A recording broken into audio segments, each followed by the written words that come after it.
नमस्कार दोस्तों, मैं रोहित लाल। हम लोग नागपुरी भाषा पढ़ रहे हैं, जो कि झारखंड के सभी एग्जाम के लिए बहुत ही उपयोगी है। हम लोग अभी तक लगभग 30 से 35 क्वेश्चन का सिलेबस ऑलरेडी कवर कर चुके हैं और हम लोग पिछले वीडियो में महाकाव्य और खंड काव्य को कंप्लीट किया था। आज हम लोग प्रमुख गीत से रिलेटेड जो भी टॉपिक्स हैं उनको कंप्लीट करेंगे। प्रमुख रचनाकार, गीतकार एवं कवि को समझेंगे और उनसे रिलेटेड जितने भी पॉइंट एग्जाम में इम्पॉर्टेंट हैं वो नोट डाउन करेंगे। अगर अभी तक आप लोगों ने हमारे चैनल को सब्सक्राइब नहीं किया है तो प्लीज़ चैनल को सब्सक्राइब कर लीजिए, ताकि वीडियो अपलोड होते ही नोटिफिकेशन आपको मिल जाए। आई होप कि आप कॉपी कलम लेकर बैठे हों, ताकि सभी पॉइंट को अच्छे से नोट डाउन करते जाएंगे, ताकि रिमेंबर करने में आपको किसी भी तरह का प्रॉब्लम नहीं होगा। हेडिंग डालिए, नागपुरी के प्रमुख गीत एवं रचनाकार। पहला पॉइंट लिखिएगा, नागपुरी काव्य संसार कर सबसे लोकप्रिय रचना नागपुरी फाग शतक नाम से जानल जाला। मतलब यह हुआ कि नागपुरी काव्य संसार का सबसे लोकप्रिय रचना जो है वो नागपुरी फाग शतक नाम से जाना जाता है। इसी में आगे लिखिए, ई रचनाकार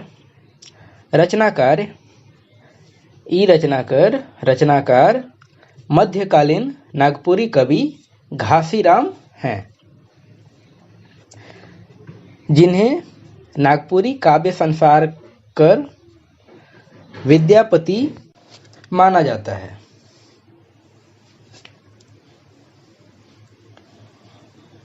इसी में आगे लिखिएगा, फगुआ गीत इनकर बहुत ही महत्वपूर्ण योगदान मानल जाला। मतलब यह है कि फगुआ गीत में इनका योगदान बहुत ही महत्वपूर्ण माना जाता है। नागपुरी फाग शतक नामक किताब कर प्रकाशन वेंकटेश्वर प्रेस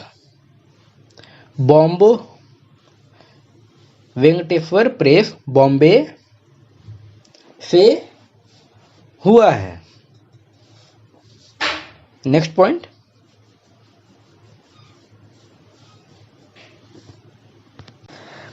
या इसी में आगे लिखिएगा, नेक्स्ट पॉइंट नहीं, इसी में आगे लिखिए क्योंकि इन्हीं से रिलेटेड पॉइंट है। इनका अन्य रचना दुर्गा सप्तशती और ललना रंजन है।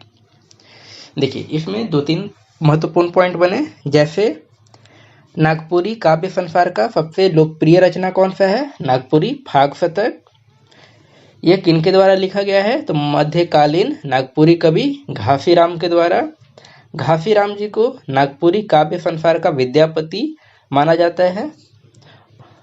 देखिए, इनसे क्या क्वेश्चन बन सकता है कि नागपुरी काव्य संसार का सबसे लोकप्रिय रचना क्या है? तो नागपुरी फाग शतक है। मध्यकालीन नागपुरी कवि किन्हें माना जाता है? तो घासीराम मध्यकालीन नागपुरी कवि हैं और ये सबसे बड़े मध्यकालीन नागपुरी कवि में गिने जाते हैं, और इन्हें नागपुरी काव्य संसार का विद्यापति भी कहा जाता है। यहाँ पे 3 क्वेश्चन बन सकता है। नेक्स्ट पॉइंट ये बन सकता है कि नागपुरी फाग शतक का प्रकाशन किसके द्वारा किया गया था? तो वेंकटेश्वर प्रेस बॉम्बे के द्वारा किया गया था। और इन्हीं का अन्य रचना कौन सा है? तो दुर्गा सप्तशती और ललना रंजन। ठीक है, ऐसा भी क्वेश्चन पूछ सकता है कि इनमें से देवल कौन घासीराम कर रचना है के? दे देगा दुर्गा सप्तशती, ललना रंजन और ये फाग शतक, नागपुरी फाग शतक, और 4th ऑप्शन होगा देवल फौब है। तो इसमें क्या हो जाएगा? तीनों ऑप्शन सही हो जाएगा क्योंकि ये तीनों उन्हीं का रचना है। नेक्स्ट पॉइंट लिखिए, अगले रचनाकार जी के बारे में देखते हैं, लाल रणविजय नाथ शाहदेव। इनका 3 ठे काव्य कृति नागपुरी काव्य संसार में प्रकाशित है। पहला है खोता, स्लैश दे के लिखिएगा खोठा। किसी किसी बुक में खोथा मिलेगा, किसी किसी बुक में खोता मिलेगा। इसका मतलब होता है घोंसला। नेक्स्ट है पूजा कर बोल, और थर्ड है जागी जवानी चमकी बिजुरी। यह बहुत इंपॉर्टेंट है क्योंकि जागी जवानी चमकी बिजुरी से रिलेटेड क्वेश्चन ऑलरेडी पहले आ चुका है, तो ये पॉइंट इंपॉर्टेंट है। लाल रणविजय नाथ सहदेव जी का जो रचना है वो खोता या खोठा और पूजा कर बोल और जागी जवानी चमकी बिजुरी, ये तीनों उनका रचना है, इसको आप ध्यान में रखिएगा। नेक्स्ट पॉइंट लिखिए, जागी जवानी चमकी बिजुरी नामक किताब श्रृंगार और वीर रस से संबंधित रचना है के। ई रचना कर सीधा सीधा संबंध झारखंड आंदोलन से जुड़ल मानल जाएला। ई कवि नागपुरी काव्य में क्रांतिकारी चेतना के जगायक वाला रचनाकार मानल जाए हैं। इसी में आगे लिखिए, इनके अन्य रचना में नरसिंहाबाजी आब। नरसिंहा क्या है? एक टाइप का वाद्य यंत्र है। जैसे मान लीजिए धुधुंगा आप लोग देखेंगे बड़ा सा रहता है, जैसे किसी भी युद्ध रणभूमि में जब वो बजता है ना, धुधुंगा का एक बड़ा सा रहता है, तो उसी को नरसिंहा बोलते हैं। तो यहाँ इनका एक और महत्वपूर्ण रचना है नरसिंहाबाजी आप। ये भी क्या है? वीर रस से रिलेटेड है। तो इसमें ये ध्यान रखना है कि नरसिंहाबाजी आप, इसमें रस क्या है? तो वीर रस है। और जागी जवानी चमकी बिजुरी में रस क्या है? तो दो रस है, ये श्रृंगार रस और वीर रस। तो इसमें भी मेनली वीर रस का महत्वपूर्ण जिक्र किया गया है। तो जागी जवानी चमकी बिजुरी में वीर रस और नरसिंहाबाजी आप में भी वीर रस है, ये ध्यान रखना है। नेक्स्ट पॉइंट लिखिए, नेक्स्ट रचनाकार कवि शारदा प्रसाद शर्मा जी के बारे में समझेंगे और उनके महत्वपूर्ण रचना से रिलेटेड सारी जानकारी को नोट डाउन करेंगे। हाँ, पॉइंट लिखिए, कवि शारदा प्रसाद शर्मा आधुनिक काव्य जगत कर सबसे चर्चित रचनाकार मानल जाएला। जे के विक्रमशिला विद्यापीठ कवि रत्न कर सम्मान से सम्मानित कर रहे हैं। मतलब यह है कि कवि शारदा प्रसाद शर्मा जी को आधुनिक काव्य जगत का सबसे चर्चित रचनाकार माना जाता है और इन्हें विक्रमशिला विद्यापीठ से सम्मानित भी किया जा चुका है। इनकर उपनाम रसीम है के, मतलब इनका उपनाम क्या है? तो रसीम है। इनकर रचना हेठे देवल है। मतलब यह है कि इनका जो भी रचना है वो नीचे लिखा हुआ है, तो आप लोग पॉइंट वाइज इसको करके लिखिएगा। पहला है गीत कुछ आइज के कुछ काइल के। दूसरा हम कहाँ चैल आली। तीसरा पतई एक कोयनार के। कोयनार मतलब होता है कचनार। फोर्थ मेघ गीत। पांचवा लिखिए सीठा कुछ मीठा। सीठा का मतलब हुआ स्वादहीन। छठा लिखिए निझल दिया। निझल का मतलब होता है फिर बोतल, बीता हुआ बोल सकते हैं। नेक्स्ट लिखिए भगवान एक पूरब के। इसमें ब्रैकेट में लिखिएगा यह एक खंड काव्य है। इसी में अगला रचना लिखिए पिपलवी महान। इसके ब्रैकेट में भी लिखिए यह भी एक खंड काव्य है। नेक्स्ट रचना लिखिए बिंझिया। नेक्स्ट लिखिए नवांजलि। नवांजलि के ब्रैकेट में लिखिएगा यह 9 किताबों का संग्रह है।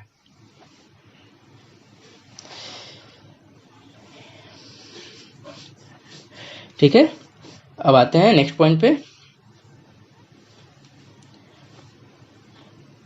नेक्स्ट लिखिए संत कुमार पांडे। इनका रचना है नागपुरी कुहू।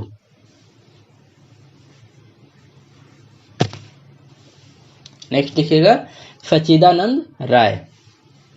डैश देकर लिखिएगा इनका रचना है वनमाला नामक किताब। मतलब कि सच्चिदानंद राय का जो रचना है वह क्या है? वनमाला या बनमाला। नेक्स्ट लिखिएगा ये इंपॉर्टेंट पॉइंट है, तो थोड़ा इसको स्टार मार्क कर लीजिएगा। कवि रत्न नईमुद्दीन मिर्दाहा कर दुई ठो काव्य रचना नागपुरी काव्य संसार में आए। पहला एक खांधी केवड़ा कर फूल, दूसरा एक छेतकी फूल। खांधी मतलब होता है बहुत सारा, जैसे टोकरी, एक टोकरी केवड़ा का फूल, या एक मतलब वो बहुत सारा जिसमें बोध हो वो हम लोग खांधी बोलेंगे। और छेतकी का मतलब हो गया गुलदस्ता, ठीक है, जैसे कि पूरा बंच जिसको बोलते हैं ना, फूल का बंच या गुलदस्ता, वो हो गया एक छेतकी फूल। इसका मतलब हो गया कि एक गुलदस्ता या एक बंच फूल। इसी में आगे लिखिएगा,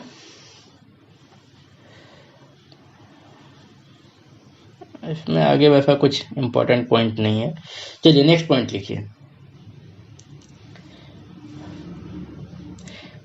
इनके मतलब कि नईमुद्दीन मिर्दाहा जी को नागपुरी काव्य जगत कर रसखान मानल जाएगा, ठीक है।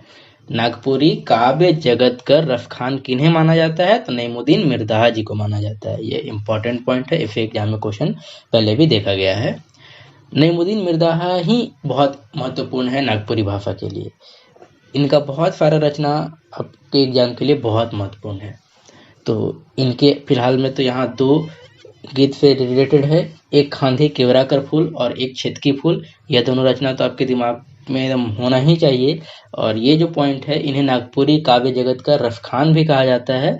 यह पॉइंट भी बहुत ही महत्वपूर्ण है। इसी में नेक्स्ट पॉइंट लिखिएगा, यह नागपुरी भाषा परिषद कर उपाध्यक्ष भी रह चुके हैं।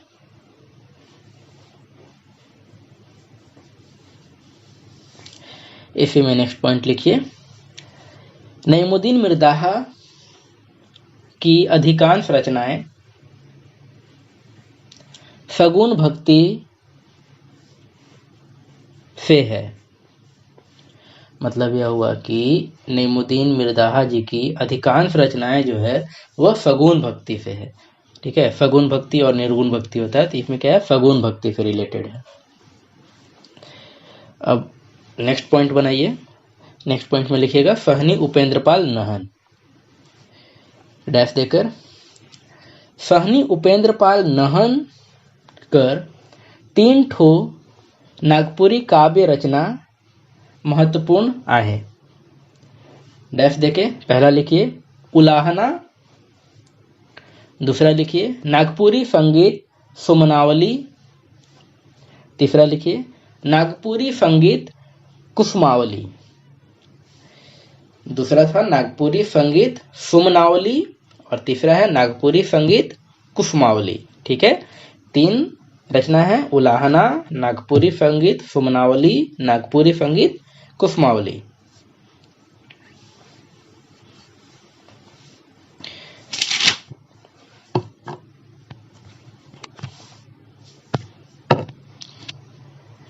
नेक्स्ट पॉइंट लिखिएगा, धनीराम बख्शी, डैश देकर लिखिए, 1948 के आसपास धनीराम बख्शी नामक कवि हितैषी कार्यालय चाईबासा से आधुनिक नागपुरी विकास लागिन जोरदार प्रयास कर लें। यहाँ से क्वेश्चन ये बनेगा कि इनमें से कौन से कवि नागपुरी के महत्वपूर्ण संस्थान हितैषी कार्यालय चाईबासा से जुड़े माने जाते हैं, ठीक है। तो उसमें से ऑप्शन में एक होंगे धनीराम बख्शी, तो ये आंसर होगा, ध्यान रखना है। इसी में नेक्स्ट पॉइंट लिखिएगा, धनीराम बख्शी जी वाले में ही, धनीराम बख्शी कर संकलित रचना फगुआ गीत, comma Nagpuri Jhumair, comma Nagpuri Domkach, comma Nagpuri बियाह गीत, कॉमा और लुद्रू झुमैर आवेला। इसी में नेक्स्ट पॉइंट बना के लिखिएगा, ये धनीराम बख्शी वाले में ही हम लोग अभी बना रहे हैं, मध्यकाल और आधुनिक काल के जोड़े वाला कवि के रूप में इनकर जानल जाएला। धनीराम बख्शी को मध्यकाल और आधुनिक काल को जोड़ने वाले कवि के रूप में जाना जाता है। यह पॉइंट इंपॉर्टेंट है, इसको ध्यान रखिएगा। नेक्स्ट पॉइंट इन्हें में लिखिएगा, इन्हें भी साहित्य रत्न और साहित्य भूषण सम्मान से सम्मानित किया गया है। Next point, Dhaniram Bakshi